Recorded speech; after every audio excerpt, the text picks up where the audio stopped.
പലപ്പോഴും പലരും വാസ്തുവിനെ സംബന്ധിച്ച് നോക്കുമ്പോൾ ഏറ്റവും എളുപ്പമുള്ള ചില കാര്യങ്ങൾ അങ്ങ് പാലിക്കുകയും ബാക്കി കാര്യങ്ങൾ അങ്ങ് ഇഗ്നോർ ചെയ്യുകയും ചെയ്യുന്ന ഒരു സ്ഥിതിയാണ് പലരും ചെയ്യുന്നത്. ശരി, എൻ്റെ വീട്ടിൽ വാസ്തുവൊക്കെ നോക്കിയിട്ടുണ്ട്. ഞാൻ കന്നിമൂലയിൽ ഇങ്ങനെ ചെയ്തിട്ടുണ്ട്, അല്ലെങ്കിൽ അഗ്നികോണിൽ കിച്ചൺ വെച്ചിട്ടുണ്ട്, അല്ലെങ്കിൽ ഞാൻ നോർത്ത് ഈസ്റ്റിൽ പൂജാമുറി വെച്ചിട്ടുണ്ടെന്നെല്ലാം പറഞ്ഞ് വാസ്തുവിനെ അങ്ങ് ലഘൂകരിച്ച് പോകുന്ന ഒരുപാട് ആൾക്കാരുണ്ട്. ചിലപ്പോൾ അത്രയും മതിയെന്ന് വിചാരിക്കുന്നത് കൊണ്ടാവാം അങ്ങനെ ചെയ്യുന്നത്. പക്ഷേ പലപ്പോഴും ഇത്തരം അന്തർലീനമായി കിടക്കുന്ന വളരെ നിഗൂഢമെന്ന് ഞാൻ പറയുന്ന വേറൊന്നും കൊണ്ടല്ല, ഇതിന് ലെയറായിട്ട് പോകുന്ന ഒരു കാര്യമാണ്. ചില കാര്യങ്ങൾ വളരെ ഡീപ്പ് ലെവലിൽ വാസ്തു അനലൈസ് ചെയ്താൽ മാത്രമേ നമുക്ക് കിട്ടുകയുള്ളൂ. അത്തരം കാര്യങ്ങൾക്കാണ് പലപ്പോഴും അശ്രദ്ധകൾ വരുന്നതെന്നുള്ളതാണ് ഞാൻ മനസ്സിലാക്കുന്നത്. നമ്മളിപ്പോൾ ഒരു പ്ലാൻ സ്ക്രൂട്ടിനിക്ക് വേണ്ടിയിട്ട് കിട്ടിക്കഴിഞ്ഞാൽ ആ പ്ലാനിൻ്റെ ഒരു ഗ്രിഡ് അനാലിസിസ് എന്ന് ഞാൻ പറയും. ഇത്തരം സൂത്രങ്ങളുടെ വിന്യാസങ്ങൾ ഒരു ഗ്രിഡായിട്ട് ഇട്ടിട്ട് അതിനകത്ത് ഇത് എങ്ങനെയൊക്കെയാണ് ഇതിൻ്റെ പൊസിഷനിങ്ങിൽ വന്നിരിക്കുന്ന ഇമ്പാക്റ്റ് എന്ന് നമ്മൾ സ്റ്റഡി ചെയ്തിട്ടാണ് ഒരു കൃത്യമായ ഒരു പ്ലാനിൻ്റെ സ്കോർ നിശ്ചയിക്കപ്പെടുന്നത്.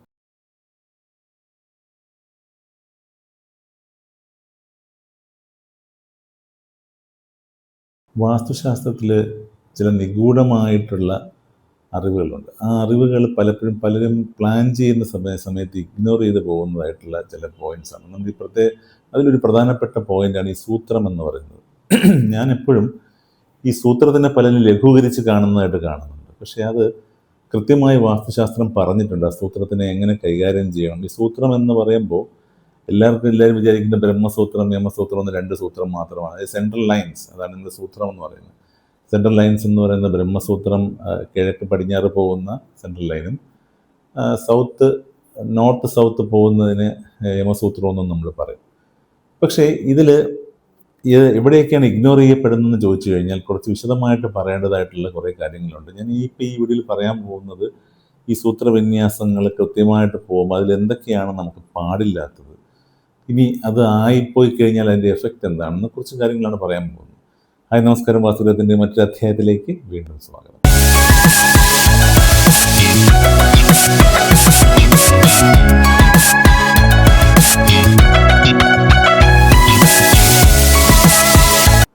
അപ്പോൾ സൂത്രങ്ങൾ, അപ്പം നമ്മളൊരു പ്ലോട്ട് എടുത്തു കഴിഞ്ഞാൽ ആ പ്ലോട്ടിൻ്റെ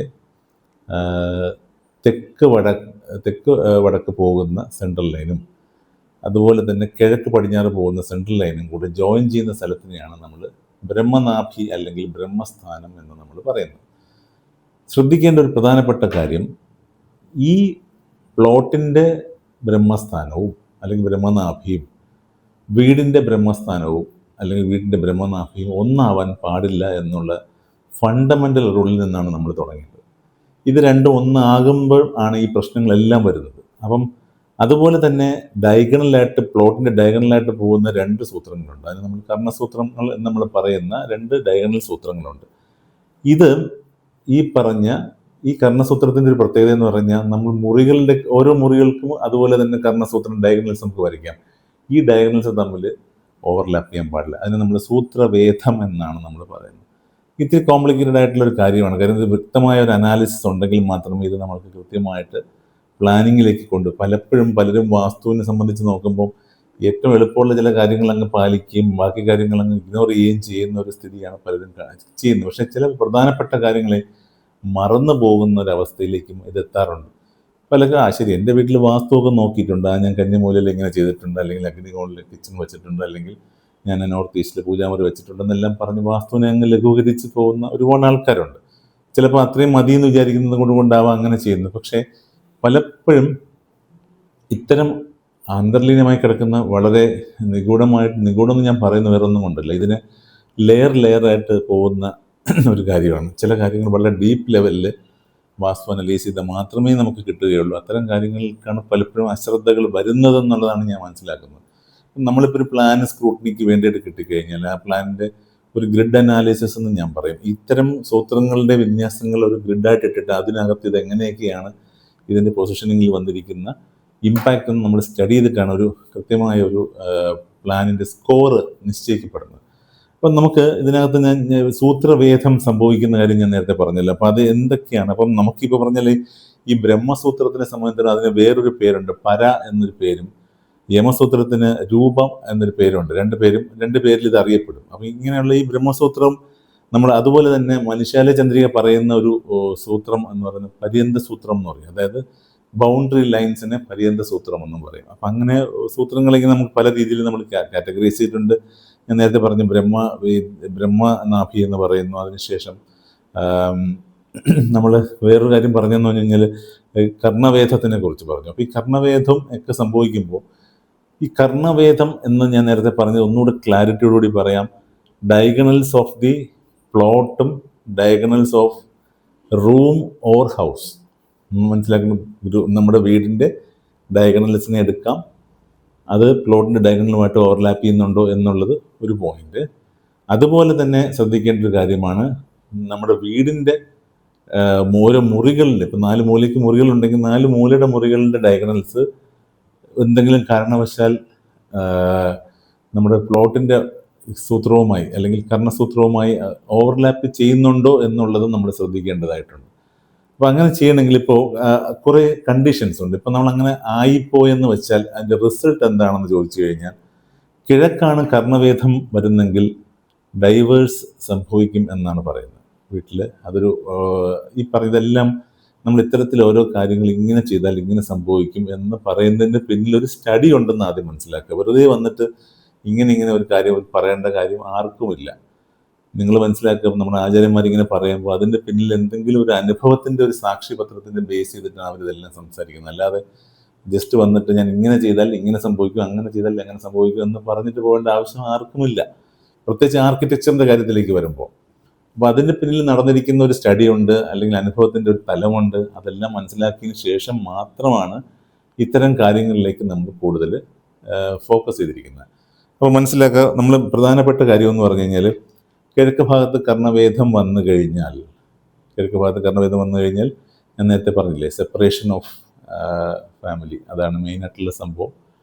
ഡൈവേഴ്സ് പോലുള്ള കാര്യങ്ങൾ, ഹസ്ബൻഡും വൈഫും തമ്മിലുള്ള സെപ്പറേഷനെയാണ് ഉദ്ദേശിക്കുന്നത്.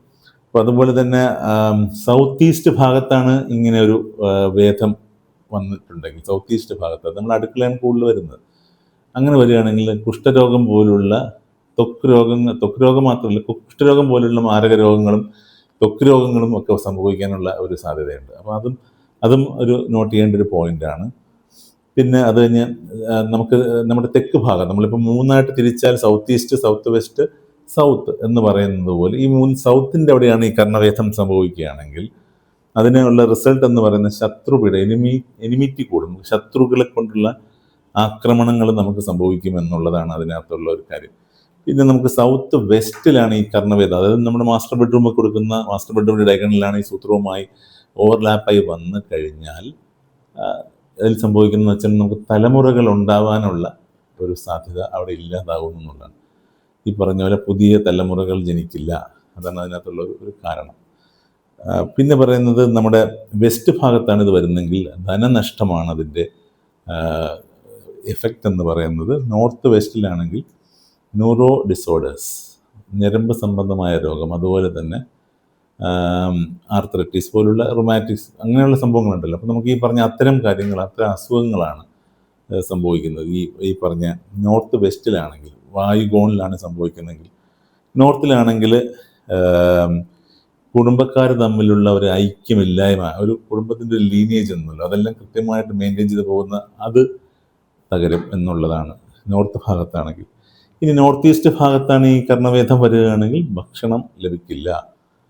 അപ്പോൾ ഇത്തരം കാര്യങ്ങൾ നമ്മൾ നോട്ട് ചെയ്യുക. ഇത് വളരെ സൂക്ഷ്മതലങ്ങളിൽ വാസ്തു നോക്കുന്ന ഒരു കാര്യമാണ് ഈ സൂത്രങ്ങളും അതിൻ്റേതായിട്ടുള്ള കണ്ടീഷൻസും. അപ്പം നമ്മൾ ഈ നേരത്തെ വേദങ്ങളെക്കുറിച്ച് നമ്മൾ സംസാരിക്കുന്ന സമയത്തൊക്കെ ഇത് നമ്മൾ പലപ്പോഴും പല രീതിയിൽ പറഞ്ഞു പോയിട്ടുണ്ട്. ഇത്ര ഡീറ്റെയിൽ ആയിട്ട് പറയാൻ കാര്യം എന്ന് വെച്ചാൽ ഇതിനൊരു ഇമ്പോർട്ടൻസ് ഉള്ളത് കൊണ്ട് തന്നെയാണ്. അപ്പോൾ അതുകൊണ്ട് ശ്രദ്ധിക്കുക, ഡിസൈൻ ചെയ്യുന്ന സമയത്ത് ഇത്തരം സൂത്രവേദങ്ങൾ വരാത്ത രീതിയിൽ കാര്യങ്ങളെ കൈകാര്യം ചെയ്യുക. ഡിസൈനിന് നമുക്കൊരു ഗ്രിഡ് അനാലിസിസ് ചെയ്ത് കഴിഞ്ഞാൽ കൃത്യമായിട്ട് മനസ്സിലാവും ഇതിനകത്ത് എന്തെങ്കിലും സൂത്രവേദങ്ങൾ വന്നിട്ടുണ്ടോ എന്ന് മനസ്സിലാവും. ഇത്രയും പറഞ്ഞിട്ട് വീഡിയോ അവസാനിപ്പിക്കുന്ന മറ്റൊരു നല്ല വീഡിയോയുമായി നിങ്ങളുടെ മുന്നിൽ എത്തുന്നവരെ നന്ദി, നമസ്കാരം.